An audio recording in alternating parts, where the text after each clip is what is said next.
Guys, দেখো প্রতিদিন ছেলেকে আমি গাড়িতে চাপিয়ে নিয়ে যাই, আজকে আমার ছেলে আমাকে গাড়িতে চাপিয়ে নিয়ে যাচ্ছে। আমরা আজকে একটা জায়গায় যাচ্ছি, চলো পৌঁছে তোমাদের সঙ্গে কথা বলছি।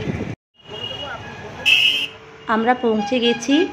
আমরা আজ এসেছি মা বগলামুখীর মন্দির। এই মন্দিরটি প্রতিষ্ঠিত রয়েছে টবিন রোডের কাছে। টবিন রোড একদম বাস স্ট্যান্ডের সামনেই।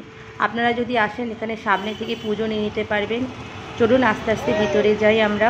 খুব সুন্দর এই মন্দিরটা, মনোমুগ্ধকর একটা মন্দির, খুব মন ভালো হয়ে যায় এখানে এলে। আপনারা যদি টবিন রোডের আশেপাশে থাকেন অবশ্যই আপনারা এই মন্দিরে এসে মায়ের দর্শন করবেন। অবশ্যই খুব ভালো, আপনাদের খুব ভালো লাগবে এই মন্দিরে।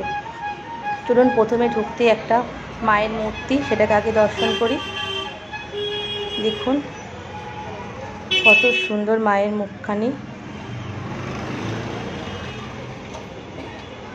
কি সুন্দর না মায়ের মুখখানি।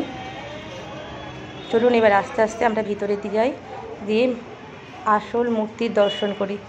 দেখুন এখানে এখন পুজো করছেন ব্রাহ্মণ মশাই। খুব সুন্দর, একদম সুসজ্জিত, পরিষ্কার পরিচ্ছন্ন এই মন্দিরটি। আমি তো প্রায় আসি আমার ছেলেদিকে নিয়ে এখানে। আমার খুব ভালো লাগে এই মন্দিরে আসতে, পুজো দিতে।